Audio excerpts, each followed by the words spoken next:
High বন্ধুরা, এই বৃষ্টি পড়া ওয়েদার কার না ভালো লাগে? আমার তো খুব ভালো লাগে। তো এই বৃষ্টি পড়া ওয়েদারে তাই ভাবলাম যে আজকে চলো গরম গরম চিকেন পাকোড়া খাওয়া যাক।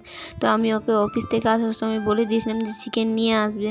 তো ও দেখো চিকেন এনে আমার হাতে ধরিয়ে দিয়েছে, আর আমি ঘরে ঢুকতেই আমি এখানে বাটিতে চিকেনটাকে ভালো মতন ধুয়ে নিয়েছি।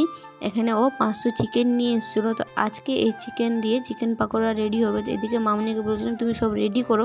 এখানে মামনি সব রেডি করে নিয়েছে। এখানে আছে রসুন, পেঁয়াজ আর আদা, এটাকে পেস্ট করবো। আর এখানে রেখেছি ধনে পাতা কুচো, আর এখানে রেখেছি কর্নফ্লাওয়ার, আর আছে ময়দা।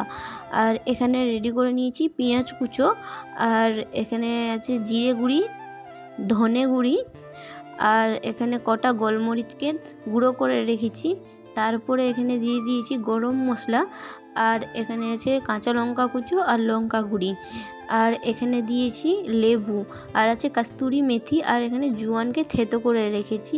তো চলো এগুলো চিকেনের মধ্যে দেওয়া যাক। এখানে প্রথমে দিয়ে দিয়েছি হলুদ, তারপরে দিয়ে দিয়েছি এখানে স্বাদ মতন লবণ, মানে লবণটা যে যেমনটা খায় তেমনটাই দেবে। তারপরে 1 চামচ দিয়ে দিয়েছি ভিনিগার। সেটা দেওয়ার পর এখানে যে কেটে রাখা লেবুটা রেখেছিলাম সেটাকেও আমি এতে অ্যাড করে দিলাম। এটা অ্যাড করার পর যে আদা, পেঁয়াজ আর রসুনটা রেখেছিলাম সেটাকে পেস্ট করে এটাকেও অ্যাড করে দিয়েছি 4 চামচ মতো। তারপর দিয়ে দিয়েছি জিরে গুঁড়ি, তারপরে দিয়ে দিয়েছি আমি এখানে ধনে গুঁড়ি।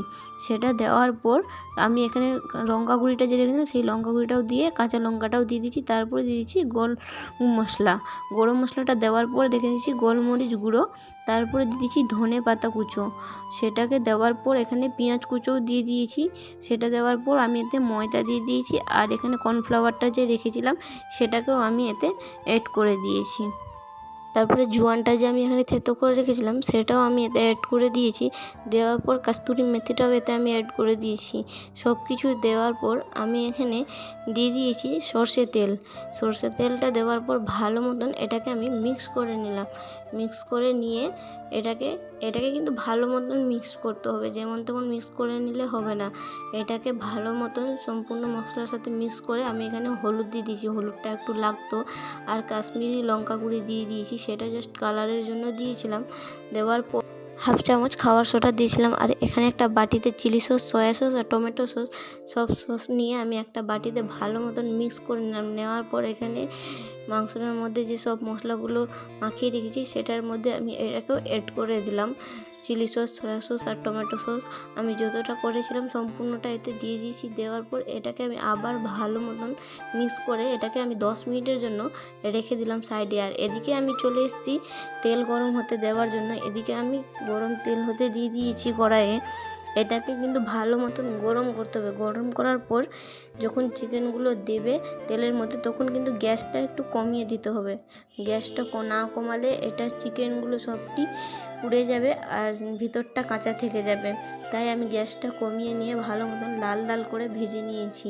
দেখতে পাচ্ছ কতটা লাল হয়েছে। এইভাবে আমি নেড়ে চেড়ে ভালো মতন লাল করে নিয়ে আমি একটা প্লেটের মধ্যে তুলে নিয়েছি।